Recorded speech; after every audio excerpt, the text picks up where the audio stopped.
Tropical rain hammers the earth like bullets from heaven, mud-jammed weapons blood pooling in their makeshift defensive crater. A young SEAL trembles as he loads his final round, hands caked with dirt and gore. He lets out a bitter laugh. That's it. No more. Enemy voices boom through loudspeakers. Americans, surrender tonight, you die in our jungle. Even Harris, the battle-hardened commander, exhales slowly, whispering, "We're done." Then cutting through lightning and thunder comes a mechanical roar. Light flashes rhythmically across the darkness, not lightning but twin jet engines tearing through the storm-black sky. If you think you've seen every rescue story, hit subscribe now, because what happens next will leave you breathless. Lieutenant Commander Jake Harris pressed his back against the muddy crater wall, feeling rainwater seep through his tactical vest. His 8-man SEAL team had been in this god-forsaken hole for 3 hours. 3 hours that felt like 3 lifetimes as enemy fire poured down from the hills surrounding them. The mission had started simple enough: infiltrate a suspected weapons cache deep in the Central American jungle, gather intelligence, get out clean. But intelligence had been wrong. Dead wrong. Instead of a small smuggling operation, they'd walked into a fortress, bunkers carved into hillsides, interlocking fields of fire, and enough enemy fighters to wipe out a company of regular infantry. Petty Officer Danny Jenkins, barely 23, and on his second deployment, cursed as water poured through a hole torn in his boot by shrapnel. "Goddamn jungle's trying to eat us alive, LT," he muttered, shoving another magazine into his rifle with shaking hands. The youngest member of their team was learning hard lessons about mortality tonight. His usually pristine gear was now a patchwork of mudblood and desperation. The cocky confidence he'd carried into the mission had evaporated somewhere between the first mortar round and watching his teammates bleed. Staff Sergeant Carlos Martinez, their heavy weapons specialist, was down to his last belt of ammunition. The M240B that had been their primary source of suppressive fire now lay silent, not broken, just empty. "We're fucked, Harris," he said flatly. No emotion left in his voice. "They got us 5-1 high ground prepared positions. This isn't a firefight anymore. It's an execution." Hospital Corpsman, second class. Rebecca Chen worked frantically over their medic, Petty Officer Williams, who'd taken shrapnel from a mortar round that had landed too close 20 minutes ago. Blood soaked through every bandage she applied, and Williams's face had gone the gray color that every combat medic learned to recognize, the color of someone bleeding out faster than they could be saved. "Stay with me, Doc," Chen whispered, pressing harder on the wound. "Emma's waiting for you at home. Remember, your little girl needs her daddy." Williams tried to smile, but it came out as more of a grimace. Tell her daddy tried to be brave." Harris still clutched his radio, though static was all it had produced for the last hour. He kept adjusting the antenna anyway, a reflexive action born of desperation rather than hope. Command had no idea where they were, what they were facing, or even if they were still alive. The enemy had jammed their frequencies and destroyed their satellite uplink in the first 5 minutes of the ambush. The rain kept falling, turning their defensive position into a muddy pool that reflected muzzle flashes like a broken mirror. Enemy voices echoed across the valley, confident, now taking their time. They knew the Americans were trapped, knew it was just a matter of time before ammunition ran out completely. Corporal Lisa Wang, their communications specialist, had salvaged parts from 3 different radios, trying to jury-rig something that could punch through the jamming. Her hands moved with desperate precision, but Harris could see the futility in her eyes. Even if she got a signal out, help was hours away. They had minutes. The psychological warfare had started an hour ago, loudspeakers blaring taunts in accented English, designed to break their will. "Your special forces pathetic." The voice carried across the jungle, dripping with mockery. "American cowards hiding in the mud." Jenkins broke first. The young SEAL buried his face in his hands, shoulders shaking with suppressed sobs.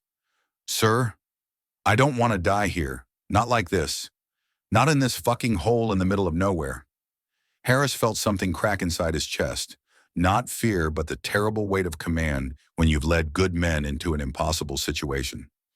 He looked around at his team, wounded, exhausted, nearly out of ammunition, and completely cut off from support. For the first time in 20 years of military service, Jake Harris was ready to give up. But sometimes when hope seems lost forever, It comes screaming out of the storm at 400 miles per hour. The next mortar round landed close enough to shower them with hot metal and burning jungle debris. Harris felt something wet running down his cheek and realized it was blood. His blood from a piece of shrapnel that had opened a gash along his temple. Martinez threw their last grenade in pure desperation, not aiming at any specific target, but just trying to buy them another 30 seconds of life. The explosion lit up the hillside, briefly revealing dozens of muzzle flashes that immediately answered back with renewed fury. "Ammunition count," Harris shouted over the cacophony. The responses came back like death sentences. 2 magazines, 1 left. 40 rounds. I'm dry. Chen pulled a crumpled photograph from Williams's breast pocket, his 3-year-old daughter Emma gap-toothed and grinning in a princess costume. She pressed it into his hand, her own fingers slick with his blood. "Hold on to this, Doc. Hold on to why you need to get home." William's eyes were glassy with shock and blood loss, but his fingers closed around the photograph. "Tell her Daddy tried to be brave," he whispered again, the words barely audible over the gunfire. Through the enemy loudspeakers came another wave of psychological assault. "Your government has abandoned you. Your families will never know how you died. Surrender now, and we will make it quick." Harris saw the effect those words had on his men. Jenkins was openly crying now, not from fear, but from the terrible realization that they were going to die forgotten in this muddy crater, their bodies left to rot in a jungle that would erase all evidence of their sacrifice. Wang looked up from her jury-rigged radio defeat written across her face. "Sir, I can't. There's nothing. They're jamming everything. And even if I could get through..." She didn't finish the sentence. They all knew. Help was too far away. Harris made the hardest decision of his military career. He gestured for his men to gather close, speaking in the calm voice leaders use when they're about to ask the impossible. "Listen up. We're going to try to break out in 3 groups. Martinez, take Jenkins and Wang north toward the creek. Chen, you stay with Williams." "Sir, no." Martinez's voice was flat final. "We don't leave anyone behind. That's the creed. If we're going out, we go out together." The others nodded silently, even Jenkins pulling himself together enough to check his weapon one more time. They'd given up on survival, but they hadn't given up on each other. Harris felt a surge of pride mixed with grief. These were the finest soldiers he'd ever served with, and he was about to watch them die because he'd led them into a trap. The weight of that responsibility would have crushed him if he was going to live long enough for it to matter. Thunder rolled across the jungle, except Harris frowned. The sound wasn't quite right. Thunder rumbled and faded, but this sound was constant, growing louder with a mechanical rhythm that didn't belong in nature. Jenkins looked up, water streaming off his helmet. "LT, that's not thunder." The sound was coming from above the storm clouds, cutting through the rain and wind like a blade through silk. It was deep, powerful, with twin harmonics that spoke of massive turbofan engines pushing an aircraft through weather that should have grounded everything in the air. Harris's radio crackled, static breaking apart to reveal something impossible, a woman's voice, calm and professional, speaking with the controlled urgency of someone who'd done this before. "This is Viper 17 to ground units in distress. I have multiple heat signatures in your area. If anyone's receiving this transmission, respond immediately." Harris grabbed the radio so fast he nearly dropped it in the mud. "Viper 17, this is SEAL Team 78. Souls 1, critical casualties surrounded and taking heavy fire. We are combat ineffective and about to be overrun." The response came back immediately. "SEAL Team 7, this is Captain Sarah Donovan flying A-10 close air support. I see you on thermal. 30 seconds out. Keep your heads down and mark your position with anything bright you've got." Martinez pulled out a chem light and cracked it, the green glow barely visible in their muddy crater, but hopefully enough for thermal imaging to detect. Viper 17. Harris called, "Be advised, we are danger close to multiple enemy positions. Estimate 40 to 50 hostiles in prepared positions surrounding our location." Sarah's voice came back, and Harris could hear something in it. Not just confidence, but a kind of cold fury that made him grateful she was on their side. "Copy all SEAL Team 7. Time to even the odds. Danger close accepted. Lightning inbound." The mechanical thunder was directly overhead now, And then cutting through the storm like divine intervention came the sound that would haunt enemy fighters in their nightmares for years to come. The GAU-8 Avenger cannon spooling up to firing speed. Captain Sarah Donovan had been flying combat missions for 12 years, but she'd never flown through weather like this. Lightning crashed around her A-10 Thunderbolt II's titanium bathtub cockpit like artillery fire and turbulence that would have torn apart a lighter aircraft shook her plane with bone-rattling violence. On her instrument panel, secured with military-grade tape, was a small photograph of her 8-year-old daughter, Emma, wearing a t-shirt that read, "My mom is a hero," in glittery pink letters. Below that, a tiny silver cross on a chain her grandmother's worn smooth by 3 generations of women who'd learned to pray for the safe return of the men they loved. But tonight, 8 men were praying for Sarah. She'd been returning from a routine patrol when the emergency call came through American personnel and contact coordinates, uncertain weather too dangerous for helicopter extraction. Her squadron commander had ordered her to return to base immediately. The storm was Category 4 intensity with winds that could flip an aircraft upside down and lightning that could fry every electronic system on the plane. Sarah had acknowledged the order, then quietly changed course toward the coordinates where Americans were dying. The decision had nothing to do with proving herself in a career where she'd faced constant doubt about whether women belonged in combat roles. She'd heard all the whispers, diversity higher, political correctness gone wrong. Flying's not women's work. She'd stopped caring about those voices years ago. Tonight wasn't about gender equality or breaking barriers. Tonight was about 8 human beings who were about to die if someone didn't help them, and Sarah happened to be the only pilot in the area crazy enough to fly through a hurricane to do something about it. Her radar was useless in the storm, but thermal imaging was painting a clear picture of the battle below. 8 heat signatures clustered in a small depression, surrounded by at least 50 enemy positions, scattered across the hillsides like a deadly constellation. "Jesus," she whispered, studying the tactical display. The SEALs weren't just outnumbered. They were in a perfectly orchestrated kill zone with no cover, no support, and probably no ammunition left. Sarah armed every weapon system on her aircraft, the GAU-8 30mm cannon with its 350 rounds of depleted uranium shells, Maverick missiles, rockets, and every flare she carried. This was going to be a one-pass affair. She didn't have enough fuel for multiple attack runs, and the weather was getting worse by the minute. Her fuel gauge read 22 minutes of flying time remaining, barely enough to make it back to base if everything went perfectly. But the SEALs' extraction would take 15 minutes, assuming they could even move with their wounded. If she stayed to provide cover, Sarah reached up and touched her grandmother's cross, a gesture she'd made before every combat mission since her first deployment to Afghanistan. The old woman had raised 6 children during the Great Depression, buried a husband in World War II, and never once complained about how hard life was. "Help me bring them home, Grandma," Sarah whispered. She rolled inverted and pulled the nose toward the jungle floor, diving through lightning and rain, toward a battlefield that looked like the mouth of hell itself.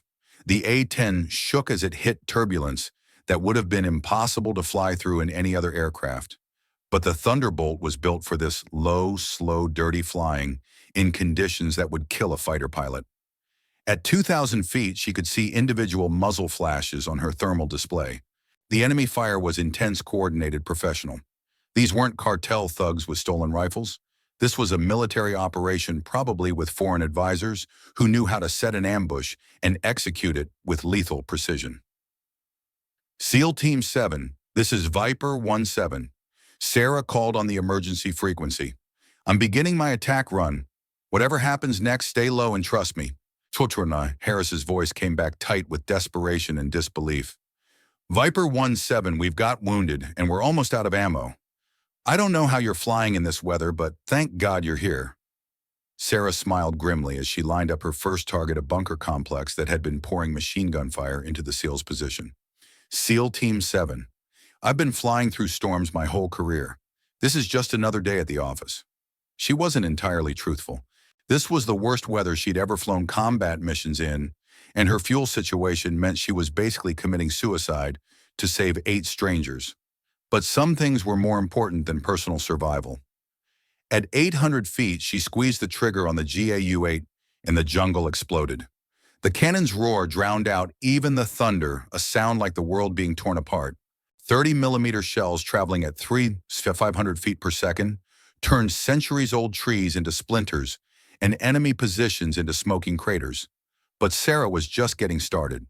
From that moment forward, she owned the sky above that battlefield, and she was going to use every second of fuel she had left to remind everyone below why the A-10 was called the Warthog. Because sometimes salvation comes screaming out of the storm at 400 miles per hour. The transformation was instantaneous and devastating. Sarah's first pass with the GAU-8 cannon turned the hillside into a moonscape. The enemy positions that had seemed so impregnable moments before simply ceased to exist, replaced by smoking craters and scattered debris. Trees that had stood for centuries disintegrated under the impact of depleted uranium shells, each one capable of penetrating the armor of a main battle tank.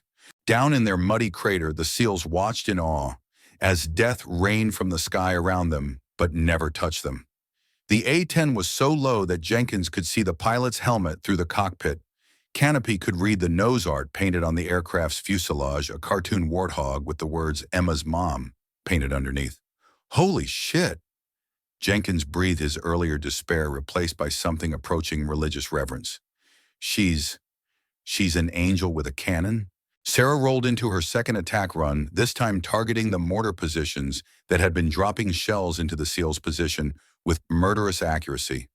Her Maverick missiles streaked out like mechanical lightning, each one finding its target with the precision that came from years of training and natural talent.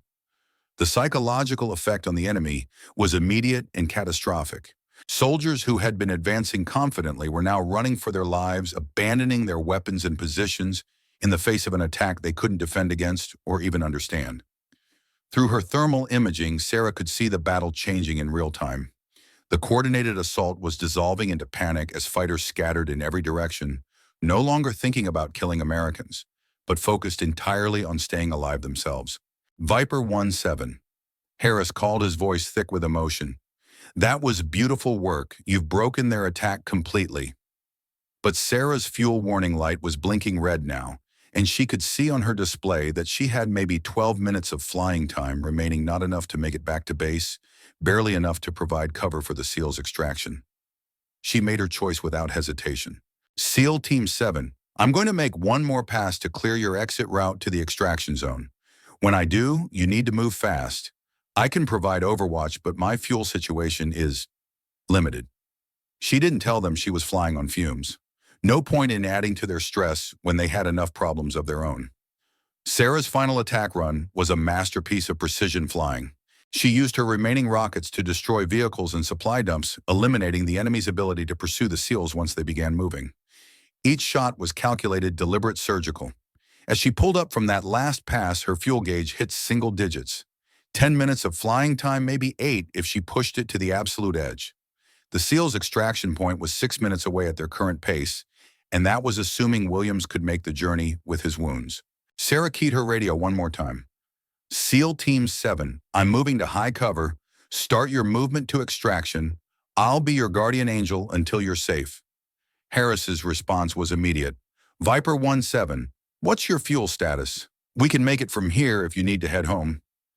Sarah looked at her fuel gauge, then at the photograph of her daughter, then at the thermal display showing 8 heat signatures beginning to move through the jungle below.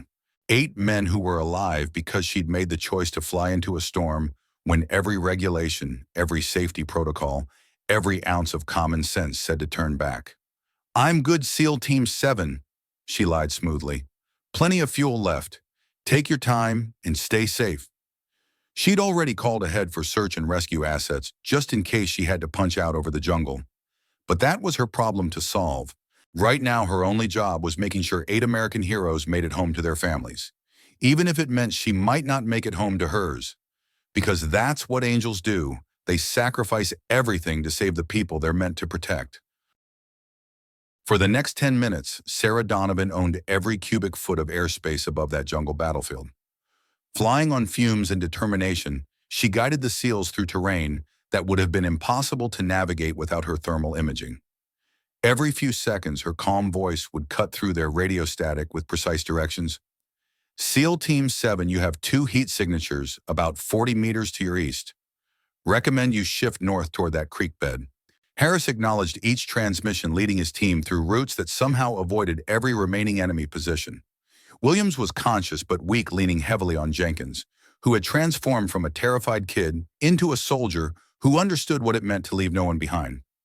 Martinez carried Williams' medical bag along with his own gear, while Chen had rigged a makeshift stretcher from broken branches and paracord. They moved like a machine, wounded, exhausted, but still functioning as the elite unit they'd trained to be. Above them, Sarah's fuel gauge continued its relentless countdown toward zero. She'd passed the point of no return 5 minutes ago.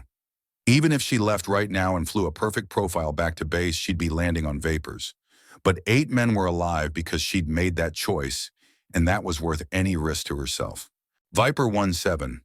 Harris called, his voice tight with concern. We're making good time. If you need to head home for fuel. Sarah glanced at her instruments, 4 minutes remaining, maybe 5, if she leaned the mixture and prayed. The extraction zone was still 3 minutes away at their current pace. Negative SEAL Team 7. I'm staying until your wheel's up. That's a promise. She'd made a career out of keeping promises that other people thought were impossible. Through her thermal display, Sarah watched the SEALs navigate around the last cluster of enemy positions. Most of the surviving fighters were still running, but a few diehards had regrouped and were trying to intercept the Americans before they reached safety. Contact front, Harris reported. 3 hostiles 100 meters blocking our route to the LZ. Sarah banked left and dove, using her last few rounds of 30mm ammunition to eliminate the threat with surgical precision. The cannon's roar echoed across the jungle one final time, and then her primary weapon fell silent, empty. Threat eliminated, she reported. Clear path to extraction. 2 minutes later, she heard the most beautiful sound in the world, the thump, thump, thump of helicopter rotors cutting through the storm. The extraction bird had made it through weather that should have grounded everything, probably because its pilot had heard the same radio chatter she had and decided that sometimes regulations were meant to be broken. SEAL Team 7, this is Rescue Bird. I have you visual. Coming in for pickup. Sarah circled overhead, her fuel warning light now a solid red, and her low fuel alarm chiming insistently. She watched through thermal imaging as each SEAL was lifted to safety. Williams first because of his wounds, then the others, until finally Harris was the last man on the ground. Before he climbed aboard the helicopter, the SEAL commander did something Sarah would never forget. He pulled out a piece of paper, probably torn from a field notebook, and wrote something on it, then weighted it down with a rock, where she could see it clearly on her thermal display. The message was simple, scratched in hasty field writing.